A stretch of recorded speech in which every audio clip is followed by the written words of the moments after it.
से अपने जीवन में आगे बढ़ना चाहिए और आपको ये सोचना चाहिए कि हाँ बिल्कुल 1-2 नंबर कम रहेंगे तो कोई बात नहीं है, आगे हम निरंतर प्रयास करेंगे और आगे बढ़ते रहेंगे।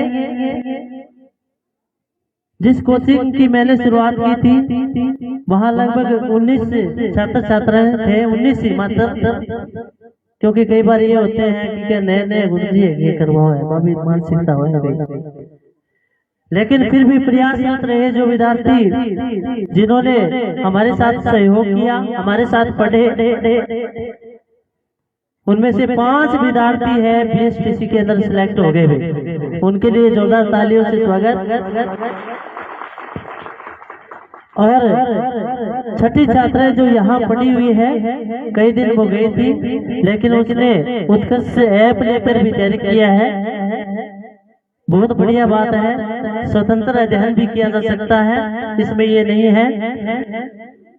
गुरु के सानिध्य में रहकर भी शिक्षा ग्रहण की जा सकती है। जैसे आपने एकलव्य के बारे में पढ़ा है, उन्होंने गुरु द्रोणाचार्य के बगैर भी तीरंदाजी के अंदर अव्वल हो गए थे, शिक्षा ग्रहण कर लेते थे। यानी गुरु को देखकर भी सीखा जा सकता है, उसके आदर्शों को देखकर भी सीखा जा सकता है, उसकी आवाज को सुनकर भी सीखा जा सकता है। वो प्रत्यक्ष न हो तो अप्रत्यक्ष भी सीखा जा सकता है।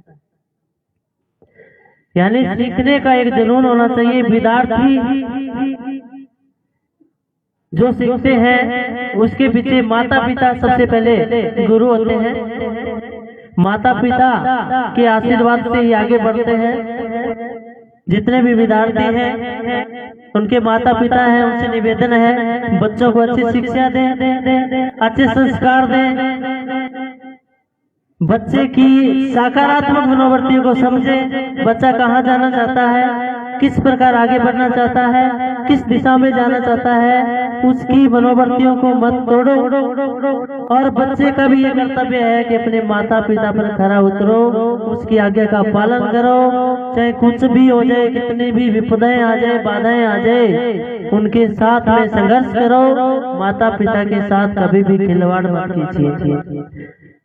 जितने भी छात्र छात्राएं हैं जो समझदार हो गए हैं, बड़े उम्र के हो गए हैं, उन्हें कभी भी अपने माता पिता के साथ में दुर्व्यवहार नहीं करना चाहिए, झूठ नहीं बोलना चाहिए कि हाँ मम्मी जी, हाँ पापा जी मैं तो तैयारी करूं, और तैयारी करते नहीं है, अनावश्यक रुपए लगाते हैं।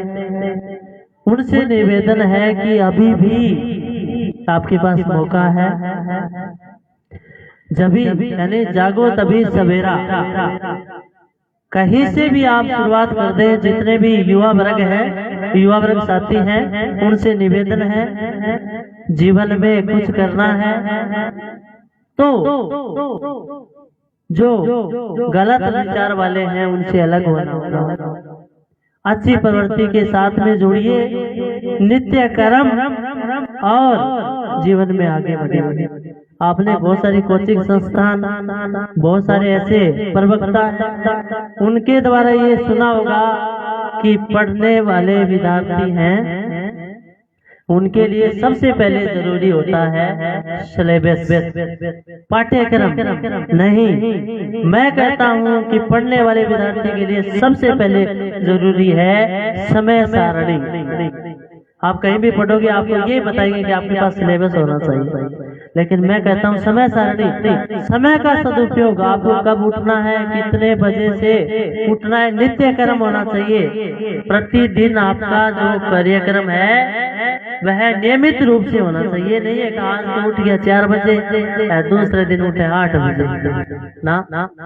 आपका एक नियमित होना चाहिए। अगर आप 5 बजे प्रतिदिन उठते हो तो आपका जो डेली का नियम है वो 5 बजे ही होना चाहिए। अच्छे संस्कार लो, माता पिता से सुबह आशीर्वाद लेकर फिर पढ़ने बैठो। माँ सरस्वती का नमन करिए। यानी विद्यार्थी के जो ग्रहण करने योग्य सकारात्मक वस्तु है उसका पालन करो आप, सब अच्छा होगा और वो जीवन में आगे बढ़े। यानी कुछ बिना निर्देश के, बिना समझाए के गलत रास्ते पर चले जाते हैं। उनसे निवेदन है कि नशा पता, जो नशे के आदी हैं, जो दुर्व्यवहार करते हैं, उनको छोड़ना होगा और एक सकारात्मक भाव से अपने जीवन में आगे बढ़ना होगा। और अपने मेन उनका उद्देश्य है, उसका लक्ष्य होना चाहिए, उस लक्ष्य को आधार बनाकर जीवन में आगे बढ़ना चाहिए। तो कहना है सफल हो गया, अब मैं तो क्या करा। यानी अब वर्तमान में सबसे बड़ी समस्या है, देखो मैं यहाँ तक पहुँचा हूँ भी, मैंने बहुत सारे कंपटीशन की तैयारी की और आज ईश्वर की दया से, माता पिता के आशीर्वाद से, गुरुजनों से, अच्छे वातावरण की वजह से आज मैं हिंदी स्कूल विक्रेता हिंदी के पद पर चयनित हुआ हूँ। ब्यावर जवाजा ब्लॉक में मेरी पोस्टिंग हुई है और इस विद्यालय की कर्म भूमि में मैंने बहुत सारा अच्छा कार्य किया है, बच्चों को बहुत अच्छा पढ़ाया है और उनके अनुसार चले हैं, उनको हर संभव प्रयास मैंने दिया है। माँ सरस्वती इसी प्रकार जहाँ भी मैं कार्य करूँ उस कर्म भूमि में भी किसी प्रकार मेरा आशीर्वाद बना रहे मेरे पर। मैं बता देता हूँ कि ये कहते हैं ना, असफलता से डरो मत। असफलता जीवन में बहुत कुछ सीखने को देती है, बहुत सारे जीवन में बाधाएं आएगी और उससे संघर्ष करके आगे बढ़ना होता है। एक राजा था, उसकी कहानी आपने सुनी होगी कि वो युद्ध करता है और पहले युद्ध में हार जाता है, दूसरे युद्ध में हार जाता है, तीसरे में हार जाता है, चौथे में हार जाता है। किसी प्रकार लगातार 10 युद्ध हारता है, लगातार 10 एक राजा होने के नाते। और उसके बाद में उन्होंने हाई गिनती कहना ना, अब तो बस की बात बोल, 10 युद्ध हार गया, अब ये जीतना का चांस है। और शाम के वक्त 11 बजे, देखो शाम के वक्त 11 बजे जब वह अपने बिस्तर पर सो रहा था तो उन्होंने देखा कि एक मकड़ी एक मकान के कॉर्नर पर, कोने पर इस प्रकार चढ़ रही थी कि वह चढ़ती है गिरती है, चढ़ती है गिरती है, 10 बार गिर गई। उसने आंखें मूंद ली, बंद कर ली, कही इनके साथ वही पोजीशन है जो मेरे साथ है। लेकिन 11वीं बार वो उसके ऊपर चढ़ गई और अपने जाले के ऊपर अधिकार बना लिया। और उससे उन्होंने सीखा कि 11वीं बार ये चढ़ गई तो 11वीं बार मैं भी युद्ध करके देखूं।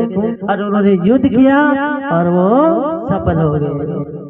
बोलो भारत माता की जय।